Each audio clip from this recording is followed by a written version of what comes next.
Hola, Taboo Breakers. Bienvenidos a Taboo Talk Latina Edition. Yo soy Cynthia. And I'm Jeanette, and here at Taboo Talks, we keep it real, raw, and rooted in our cultura. This is a space where we shed the silence, speak on the truth our abuelas were told to hide, and celebrate the stories that make us powerful mujeres. We break cycles, honor our voices, and amplify the mujeres changing the game. Lo que nadie quiere decir, we say it here, with heart, laughter, and healing. Today's guest is a visionary, a mujer who took everything we were told was too bold, too extra, too Latina, and built an entire empire out of it. She went from bankruptcy attorney to launching one of the first makeup brands created by and for Latinas.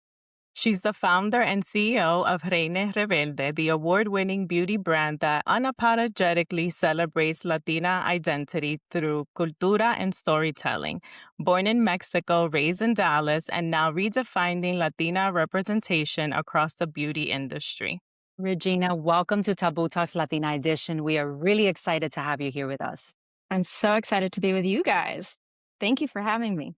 Thank you. Yes, of course. Thank you for being here. And here at Taboo Talk, we always like to start with this one question.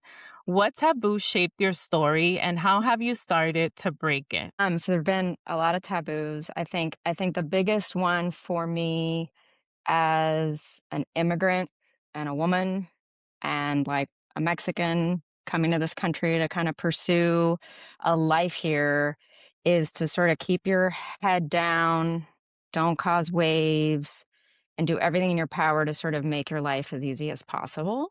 My family did a lot to support me to the point of going to not only college, but law school. I was and am still the first person in my immediate family and like extended family to have gone to law school. And so once I had arrived there, it was kind of the collective like sigh of relief. Like we don't have to worry about her do anything if she just kind of stays the course and keeps her mouth shut and head down and like works, everything will work out.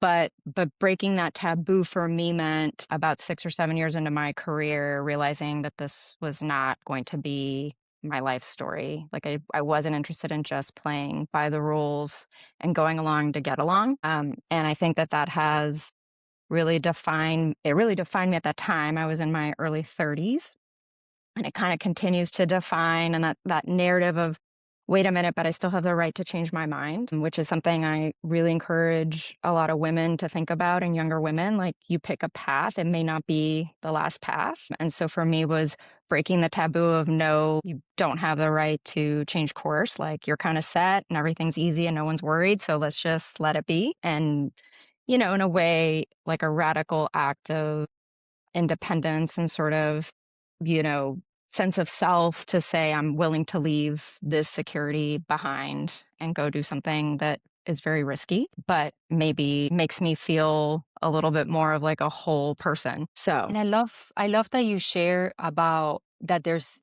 never going to be like the timing, right? Like especially when you want to do something like it doesn't be like, oh, I already pursue a career, I can't change my mind, right? Because I feel in nuestra cultura calladita te ves más bonita. And we say this constantly, right? It's like, let's just do what we were told to do. We were not meant to have the rich life, the good life, the life that we envision for ourselves, right?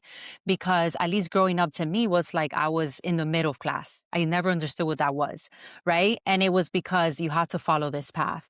So when for you was it like that it hit you, like I have to break this limiting belief and I have to do what's right for right. myself? Yeah, I mean, for me, it was pretty physical, actually. Like, I started having a series of all of these health issues. I'd never really had health issues in my early 30s.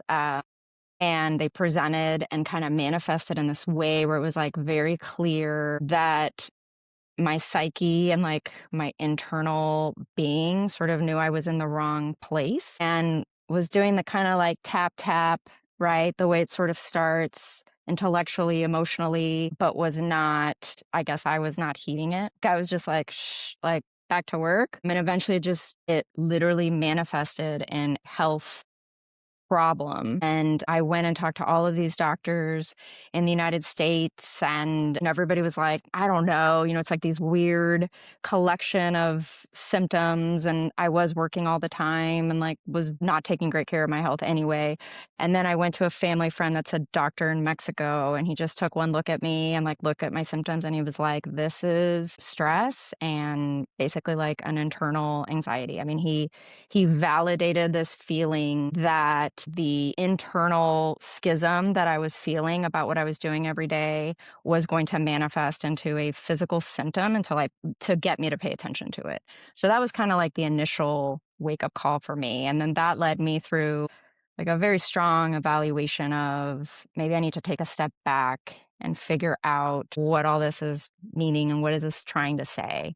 And that was kind of the initial breaking point. And then the other side was I had turned 30, and I think that is one of many seasons of a woman's life in particular where all of my teens and all of my 20s basically in a library studying and not really out there like having actual experience in the workplace and evaluating whether that felt right or good. It was just kind of like this was the path. It was set forward as very lockstep. And now that I had had a few years under my belt of actually working and the reality of what that looked like, it was so clearly not for me. But until I turned 30, it like had not occurred to me that I'd spent basically the prior decade like going from school to school and studying. And not really like living and doing. I remember feeling this feeling that there was like an opening in my life. And I think if you really listen and tune in, there are various openings. There are not a lot of them. There are a few of them where nothing is lines up perfectly, but enough is there to say if you're going to like leap and go do something kind of different, this is a good window of time to do it. And I was in one of those phases in my life. I didn't have kids. I was fairly free. I was young. I felt that I had the runway to sort of take a risk and mess up and not like, I don't know, put anybody in real danger. It was just me. So I was very aware and kind of recognized that that was presenting itself.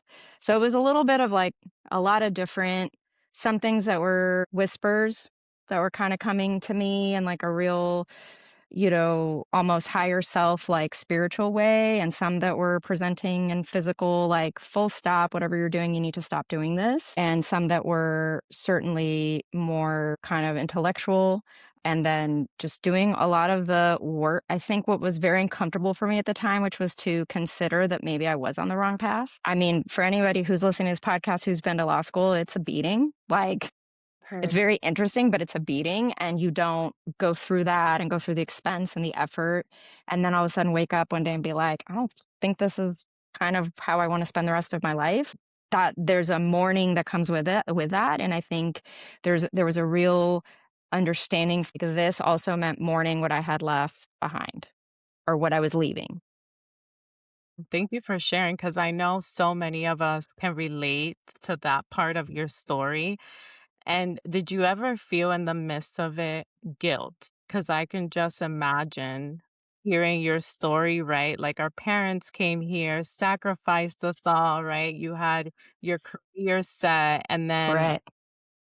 you didn't just wake up one day and decide, this is not for you. There was a lot of buildup, like you said, right? When was the moment? And like, did you feel guilt? Like, how did you tell your Yeah. I did feel a lot of guilt. And I think with the guilt came a lot of shame Yeah. that, you know, that I was opting out of that. And with that same feeling, equally potent was a real profound sense of frustration of why because of something that happened 20 years ago or 30 years ago or decisions that I had no part in making, does that mean that I am then forever disempowered and like taking an active role in the narrative of my life?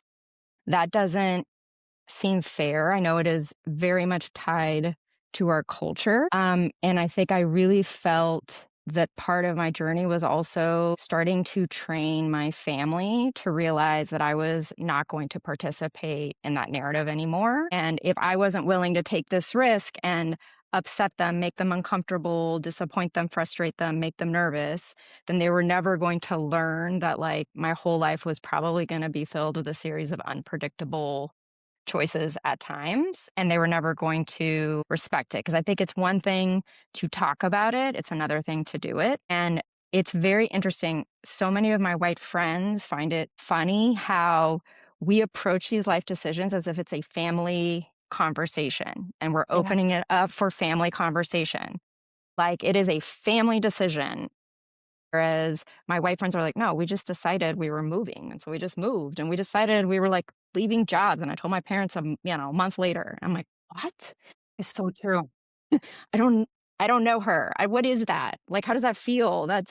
And it is a very much of an American mindset that your kids are there to kind of leave the nest and then they're on their own and there isn't a lot of dialogue and like collaboration on next steps. Obviously, the Latino space is just like a total 360 from that or 180, but it's it's also, I think, on us and our generation to start emphasizing and like retraining our parents. And if we're Yeah. not willing to do that, no one's ever gonna like break from that. And they're like everything's a package deal. There are wonderful aspects of having such a tight-knit community and family and like that feeling is great, but there are the downsides of it. And I think the shame a little bit and the fear and the guilt. I think there's a real realization of if I don't do what is expected of me as a Latina in particular, like will they love me less? Right? Because, Yeah. right, which is bonkers, like, but it's hard not to feel that way. Like, you are in many ways like, I joke with a lot of my cousins, we're, like, meant to be, like, performers in a way. Like, we were child performers. We were meant to, like we're supposed to look a certain way. We weren't supposed to leave the house without a lipstick on, like, it's like the amount of, sort of expectations that are intergenerational at this point are pretty funny, when you kinda take a step back and you're like, "Whoa," like, you're carrying that around with you. So, yeah. Yeah, that's interesting. Jeanette and I always talk about this. And I know like from my point of view as well, it's almost like it's ingrained in us because I know my parents will always tell me like I came to this country and sacrificed so much so you can be in this school and have this and that. So I think because that's so ingrained in us, when we make these big decisions, like for example, one of your decisions, switching, careers, we kind of feel that shame because it's like, oh my God, wait, no, my parents came here and sacrificed so much for me to just leave everything behind. Where Americans are like, my family has nothing to do with this decision making, right? It's my life and, it's my decision. So it's just so funny to look at both perspectives. Right. And even having like the kids, I have my two boys and I still find myself, even though I've changed a lot and I've been able to break that cycle in my household, I still find myself saying things that my mom would tell me. And I have to pause for a second, right? And kind of, I Yeah. got to rewrite the script. Wait a minute. And then I catch myself laughing. But I feel like it's a battle that we're constantly fighting. Or like even now at my age, I'm still having to tell my mom or scared to even tell her, if we're considering moving out of the state, right?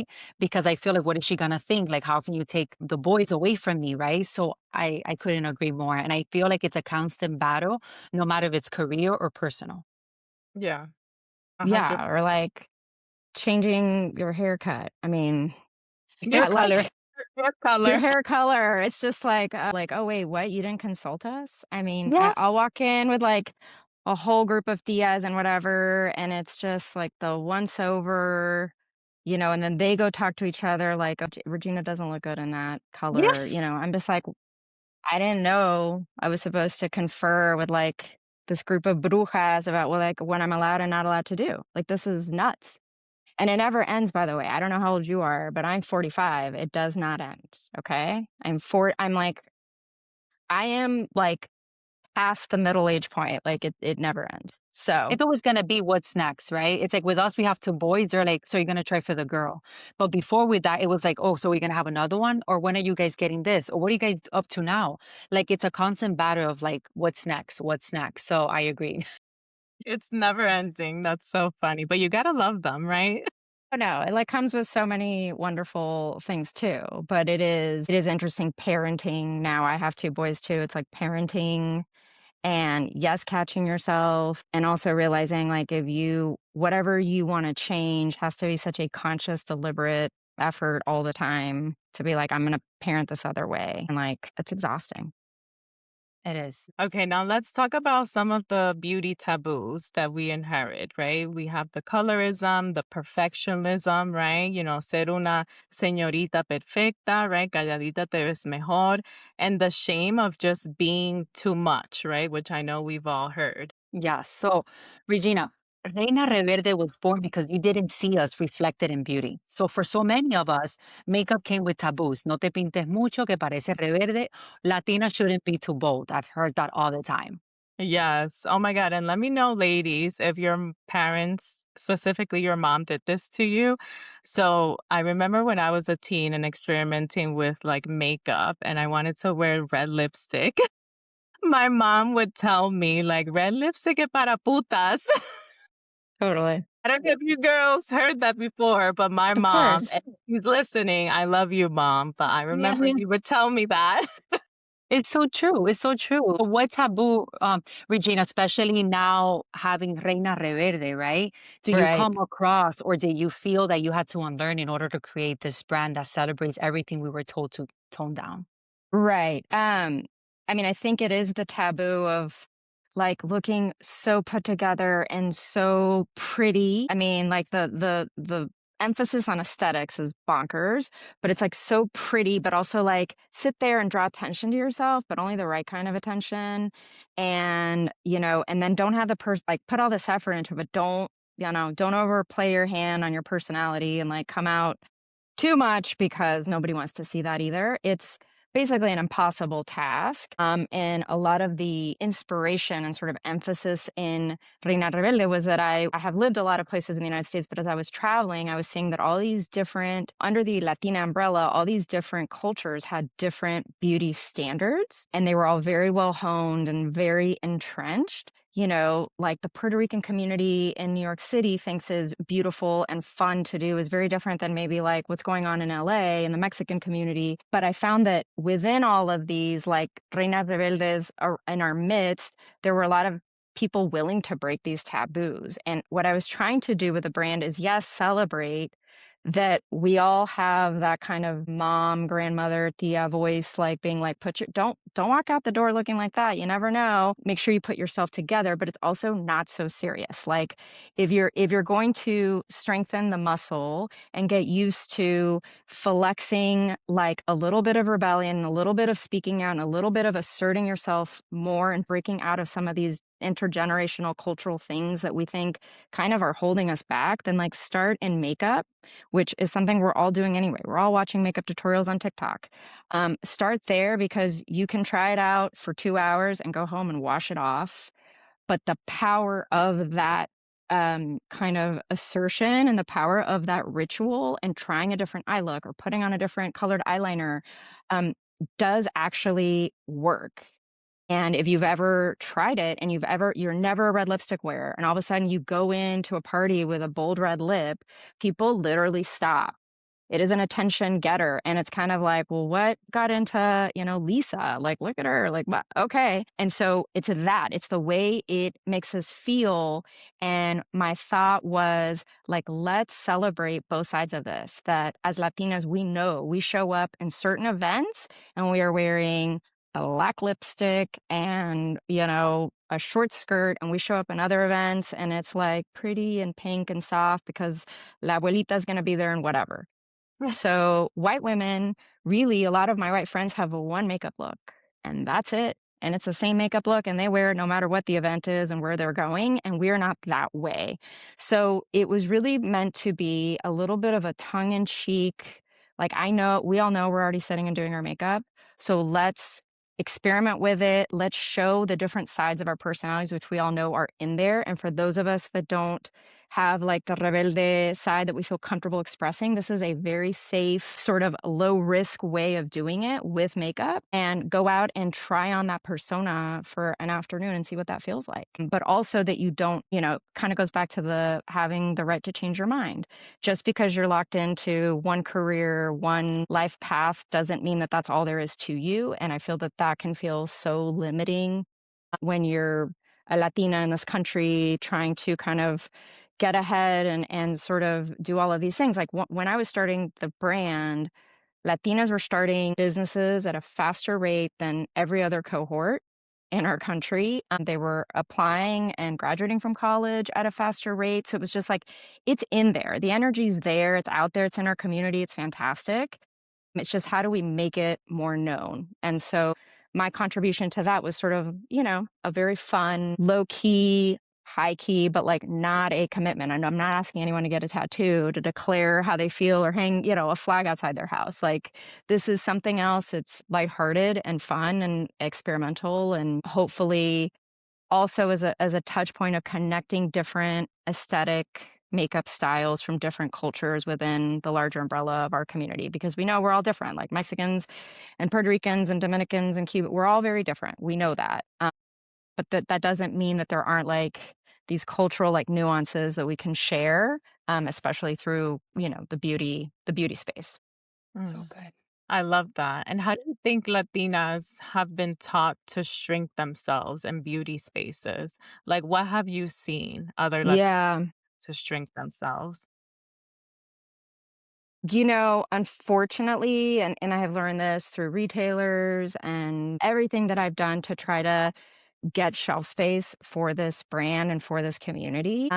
It is very much expected that the Latinas are going to keep their heads down and buy whatever we're told to buy. It's Yeah. a little bit of a like this group of customers has a ton of financial power, but they have no discernment. And they know what they like, but ultimately they're very easy to manipulate and influence, and they don't think for themselves. Obviously, we all here know that that is not the case, but that is how we are treated basically in every corporate everything across America. And anybody that's trying to True. market us doesn't see that. Like that there is a discernment there, that we're not going to buy whatever we say, that we are quality conscious, that we care about ingredients, that we care about a lot of things that only like privileged people got to care about before, right, only certain privileged people could get access to clean makeup because it was so expensive. So there's just a lot of like in very small ways and in larger ways this feeling that even though we are the largest like economic driver and Latina women make the majority of the financial decisions in all households, we are very easy to persuade to spend money on whatever. I obviously don't think that that's true, and that was part of one of my big frustrations with how our community shows up and is treated in kind of some of these corporate spaces. And so like we put a lot of money in our packaging. I don't want anyone to ever be like, oh, well, she created this and it's like cheap and cheesy. I get very frustrated by people really underestimating how sophisticated we are, not only as consumers, but as just like people operating in this country. We're very intellectually sophisticated people. So there are like all these little battles, right, that you have to wage along the way. And it's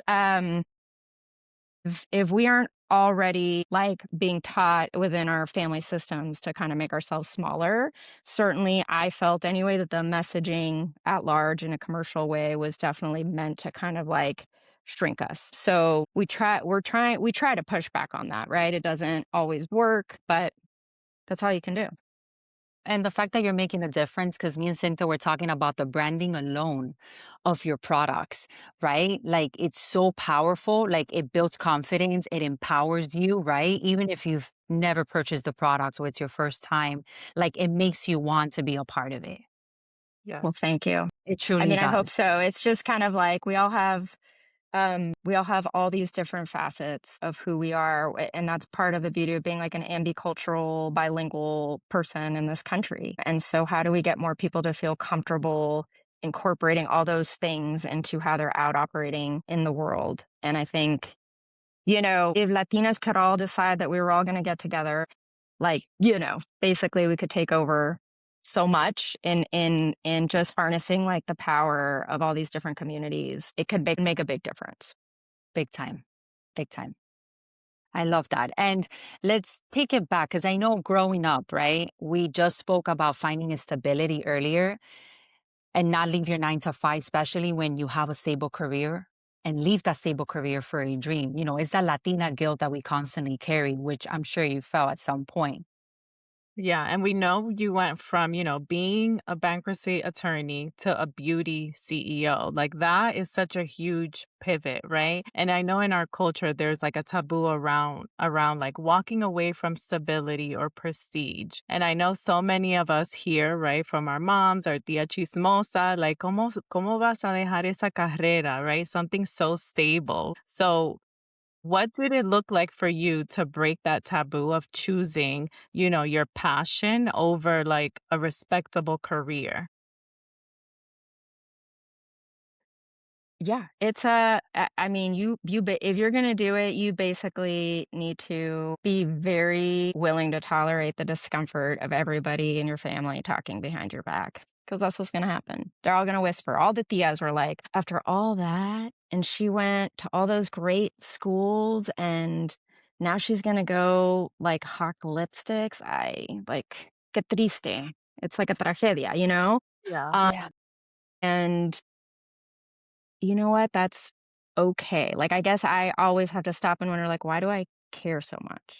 Like, I know we're conditioned that way, but I can't care. If I did that, I'd never do anything that mattered to me. And the one that ultimately pays the price for declining, like, your own calling is you, because that's just how it is. And so, but yeah, it's tolerating the discomfort. Like, and I love my mother, and if she listens to this, of course I love you. But the big joke is when I launched the brand, I'll never forget, the Dallas Morning News came and sent a reporter and I was running the business out of my house at the time to do an interview, and my mom happened to be there. And I was like, shit. And the reporter, asked her, like, basically, and she was like, I mean, imagine, she said something to the effect of like, imagine my surprise that my daughter goes to these like Ivy League schools and is now gonna pack boxes all day.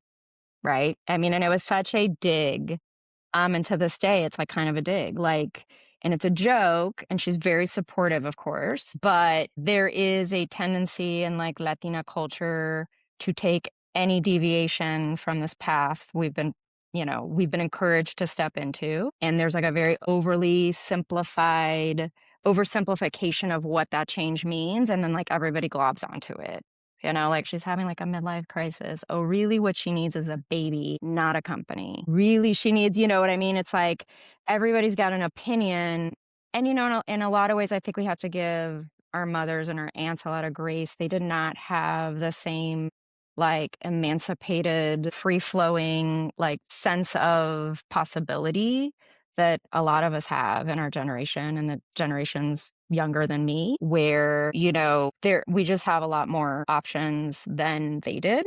And so there is that. And I like to remind my mom, like, if you didn't want me to be kind of this very independent, somewhat like risk taking person, we should have never left Mexico. Because I know exactly what a lot of my life probably would have been there. I would have married the guy down the street and like, and that would have been that.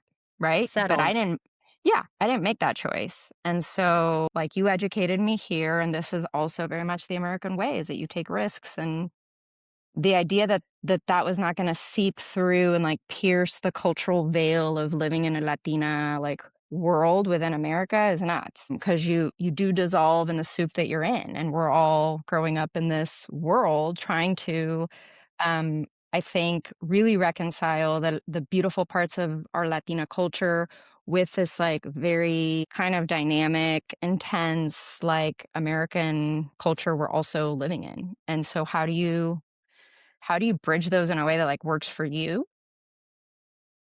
That's that's just something you have to, I tell people you just have to get really uncomfortable with like the disappointed look on everyone's face, Yeah. which, by the way, never goes away. It doesn't matter how much success you get to, it just doesn't really go away. It's just like part of how a lot of it is structured, unfortunately. But thank you for sharing that, because I was going to ask you about any pushback. And I love that you answer that yourself because whoever watches this or is even considering changing careers, right? Or starting a business, know that it's not going to get any easier, right? But you still have to push through with whatever is placed in your heart. And sometimes you just have to go for it, even if family's not okay, because they're going to keep supporting you, but they're always going to have something to say no matter what. Right. Yeah, 100%. Yeah. And now let's get into talking about redefining what it means to be a Latina CEO. Yes, there's a taboo in business that Latina founders must look, act, or lead a certain way. But you built a brand called Reina Rebelde, a name that literally challenges that expectation. So, what part of your identity as a Latina did you have to fight to bring into those boardrooms and beauty spaces? It's so interesting. Like when we're with our customers or like even our team, we're so um collaborative. We celebrate each other. We're so like touchy-feely. Lisette, who's like our head of marketing, we're like, "We love you. I love you." At the end of every call, it's like, "I love you." She's great. She's great. And you get into these corporate settings, and it's just like, I'll never forget when we launched at a big retailer, and we were really excited. They had reached out to us. We were a new brand. And it was a real, really big deal for the brand. And I wrote the buyer a really what I thought was like a very heartfelt message that kind of like bared it out there because that's how we are. We're emotive, right? Like, this really means a lot to us. This is what this means to me as like a woman that took this risk and, da, da, and as a Latina and like she really did not know how to respond to this email. I mean, I think it like floored her. Like she was just like, okay, my point being that even though I had worked in a very like corporate America environment, I choose to operate this brand in a very like human, touchy-feely way almost. I try to have like an open line of communication with customers, with people that reach out and just like want general advice. I have a lot of people that call me and say, "Look, I have this other brand and I'm brand new and can you help me?" And I think there's a lot of tendency to be like, "Oh no, like I've gone through this and this is like my process and these are my ideas." And I really tried consciously to not do that because I don't think like in a larger sense we will ever make a difference if we don't like use this as a superpower because it's like the power of connection and it's the power of helping other Latinas like find their way, and I take that very seriously. Like if you can look at my brand and be like, I would never do that and I don't want to do that, but like there's something about this part of it or something about this story that feels accessible to you, helps you make a different choice in your life that's for the better, like that's wonderful. So yeah, but there is also in entrepreneurship, and this is true. I just choose not to operate this way. There is in entrepreneurship this feeling of guarding, gatekeeping. If you're a Latina CEO, you've literally had to step on the shoulders of so many people and beat people out of the way to get to the front of the line. And you have to protect what's yours. And I understand that feeling, and it is true. There are limited spaces right now for Latino or Latina brands in all of these retailers. There are. That's just how it is. That's true.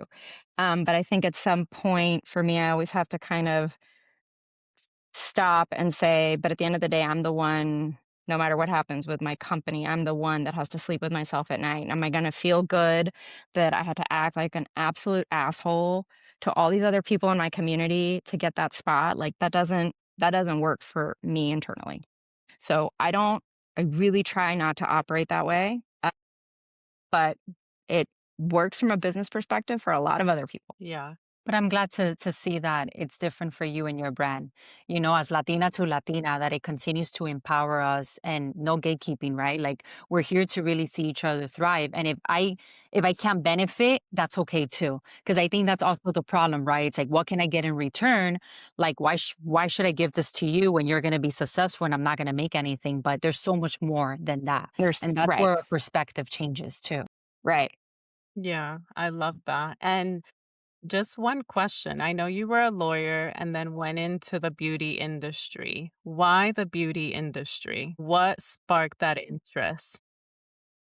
So I was always obsessed with makeup. And when I was a lawyer, I was utilizing makeup the way I was like hoping the brand would inspire other people to think of makeup. Meaning, I was sitting in a desk all day, working till 2 or 3 in the morning. It was like the only moment that I had to really capture these other sides of myself, the creative side, the like fun, edgy side was through my makeup.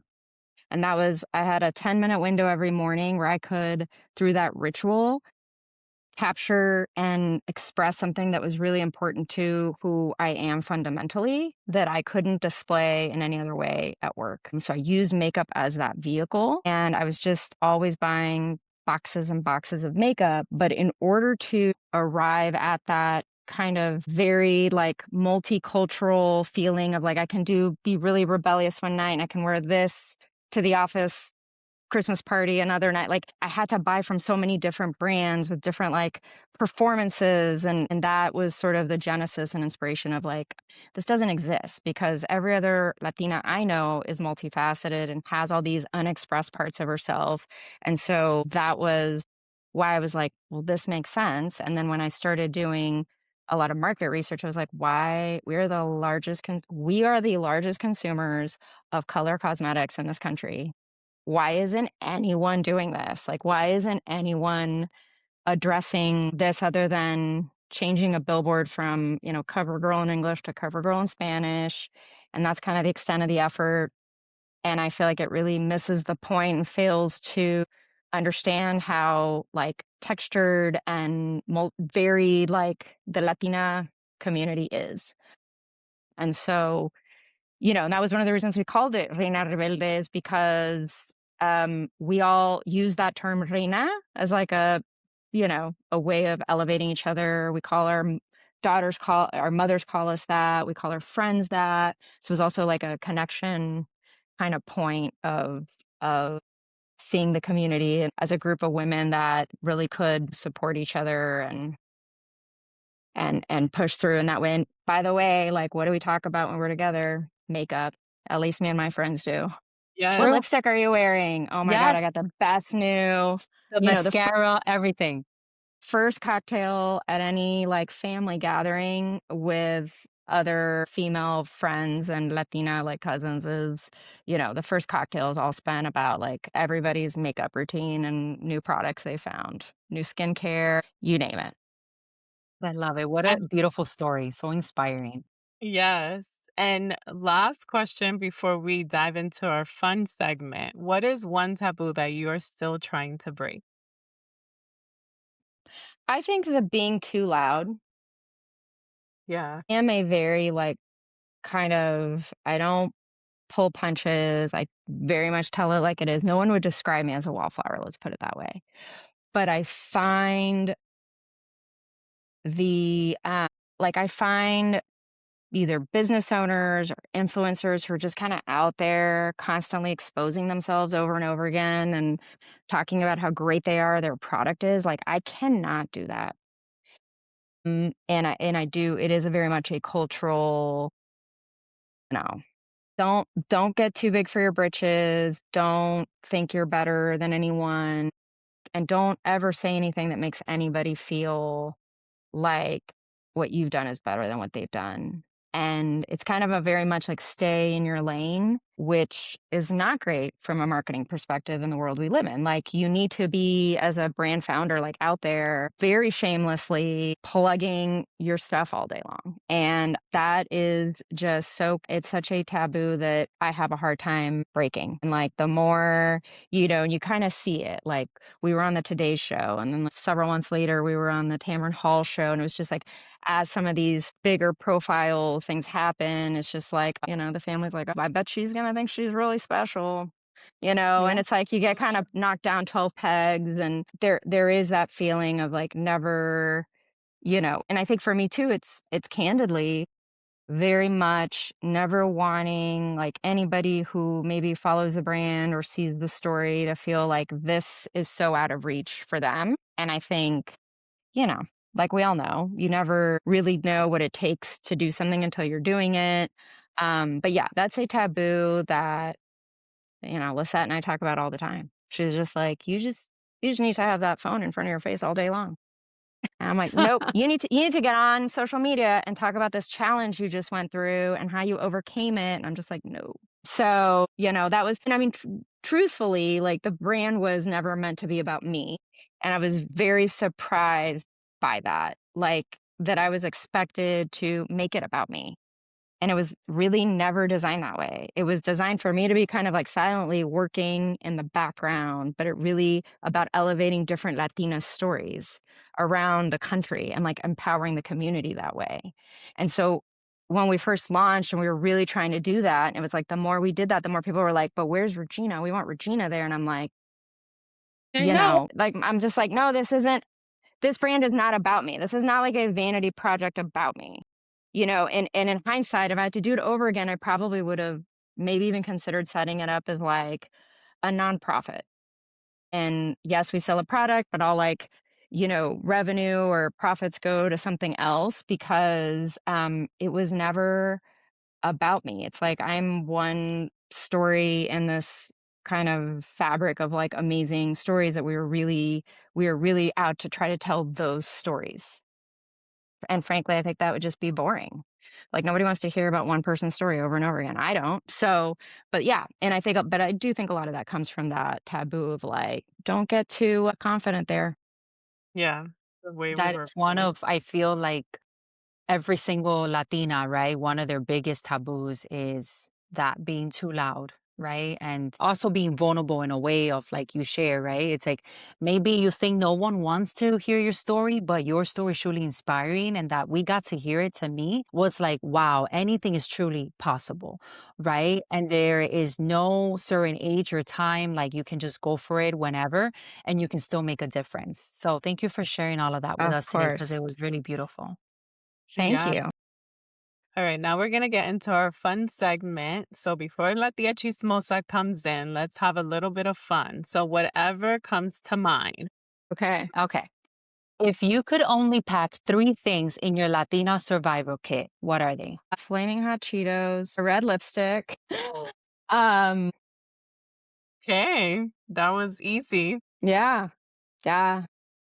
Usually people have a hard time, and by the second, right, Jeanette? They're Yeah, like, oh, they're like, oh, you nailed it. Okay, what's one Reina Rebelde product every mujer needs in her purse? No excuse. I would definitely say the Brava lipstick, like the red lipstick. That's so fun. Yeah, it's an our award-winning red lipstick. It's one that took me several years to get right because Latinas come in so many different skin tones, and so I wanted it to be an empowering red for every skin tone. And I think that that's something that was hard, but we got it. And like I keep one at my desk and one in my purse. And like if I'm going somewhere, I just put it on. It doesn't really matter what else I'm wearing. It's just like I'm ready. It's like polished. It's like a very energetic red. And it just kind of makes you feel a certain kind of way. it's Yes. very beautiful too. And last one, if you could glam any Latina icon, living or past, who would it be? Frida Kahlo. No, Ooh. no question about it. Yeah, Frida Kahlo. She was very androgynous. in how she dressed. She's just a very interesting, obviously she's a style icon. She was not what we would call like classically beautiful, but she had such interesting features. I've always been fascinated with that eyebrow. We had a brow product for a long time called Frida that was inspired by that. But yeah, I think without hesitation, that would be where I love it. All right. Y ahora la tía chismosa, the one that always has something to say, and we always have that one in our family. If she can see you now running a beauty empire, collaborating with national retailers, and redefining Latina glamour, what do you think she would say? I think she would say, "Why isn't she spending more time with her babies?" I think that's what she would say, right? Why isn't she like at home tending to her children? I honestly think that's what she would say. My grandmother, not at the end, but my grandmother, I'll never forget before she died. She was like, "Okay, you did it, right? We checked all these boxes off. Nobody thought you could do that. Like, you did it. Like, basically, like, basta. Like, be Enough. done and like get on with the other female things you've got going on." And I'm like, well, why can't I like be a mother and do this and be a wife? And like, why can't I do all of these things? Like, what is, that, you have to remember to not accept, because the voices and the opinions are so loud from the tia or whoever it is. People really internalize their limitations, and like it's very hard. Those become very hardwired, and you have to remember that you can hear those things, but you get to choose whether you internalize them for yourself, because those a lot of those limitations are there, and they are being, reflected back onto you, not in like an intentionally harmful way, but you just have to be kind of very selective, because those things seep in over time, whether you want them to or not. So you have to like be like, okay, heard that. Thank you so much for your opinion. We needed that reminder. Yeah. And I think I understood what she meant by it, but again, she grew up in a time where you couldn't be a mother and own a business and like be a wife and join a book club and whatever else we're supposed to all be doing. And also like I very much embrace that because of my chosen career path, I don't cook. I don't cook for my kids. I don't do it. I don't like cooking. I'm never going to do that. Like I had kids and there was a lot of like tias being like, well, so are you cooking? Did you finally learn how to cook? Nope. So what are they Yeah, eating? And chismosa. my husband loves to cook. Yeah. Ay Dios, el esposo, like he's gonna divorce me because, he makes like a pot of beans and some omelets. Like it's that. It's like, okay.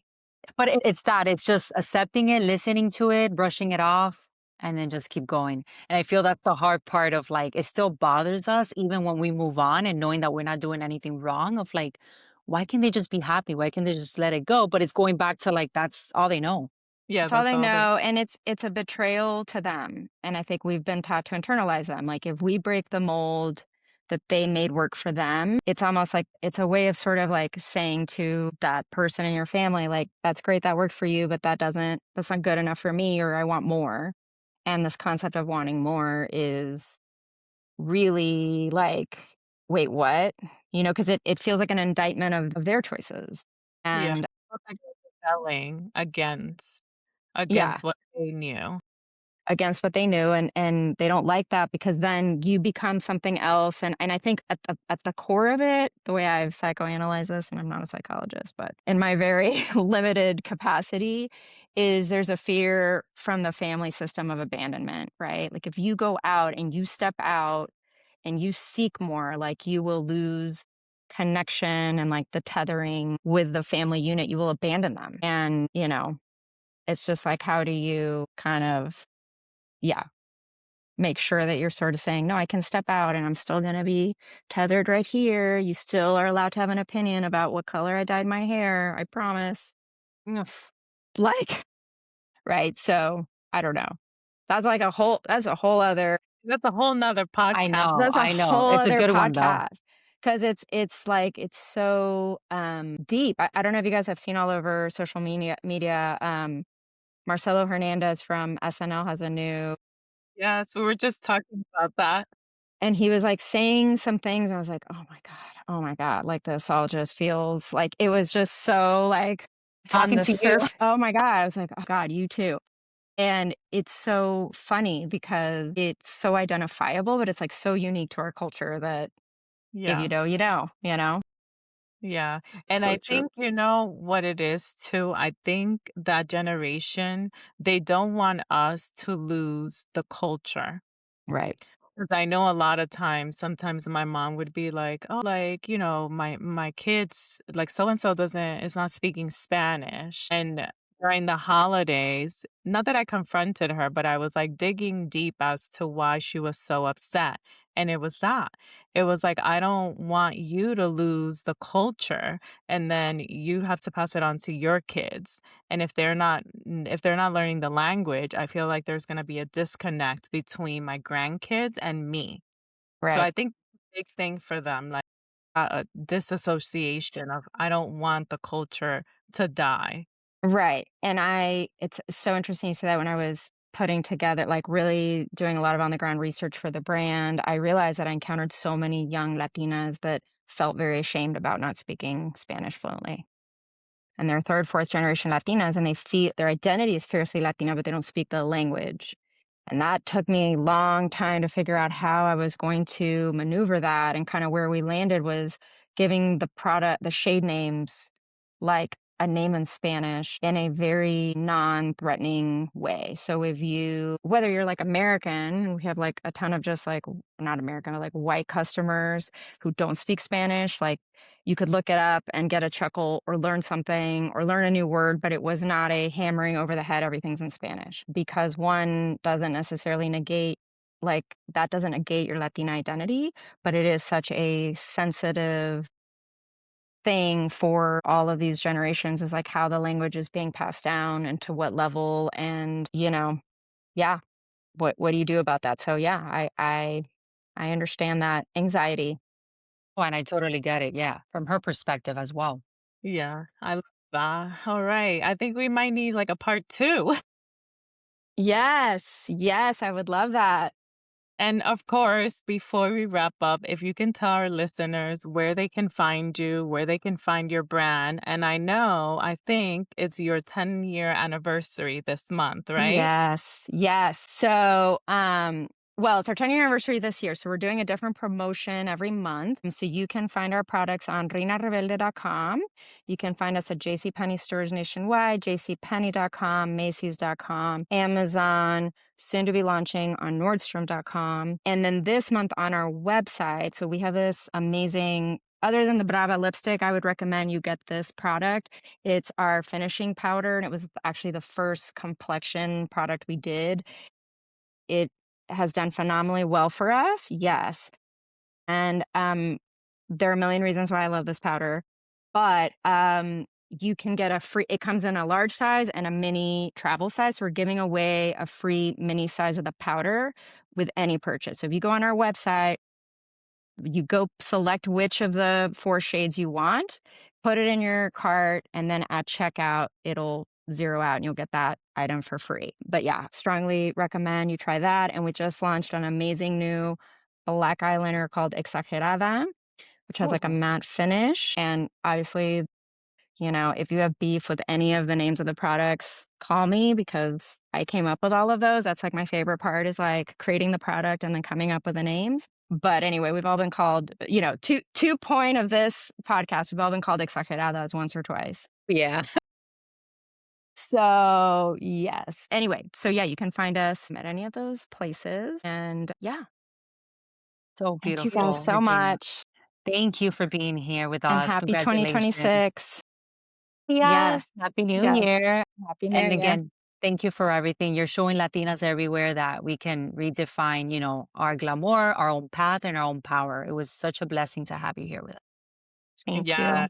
I And to our appreciate it. beautiful taboo breakers, this is your reminder to keep walking in your truth, keep breaking cycles, breaking silence, and breaking taboos. Make sure to subscribe to our YouTube channel, follow us on Instagram, TikTok, and Facebook. Y como siempre, chicas, we'll see you next time on Taboo Talk Latina Edition. Thank you.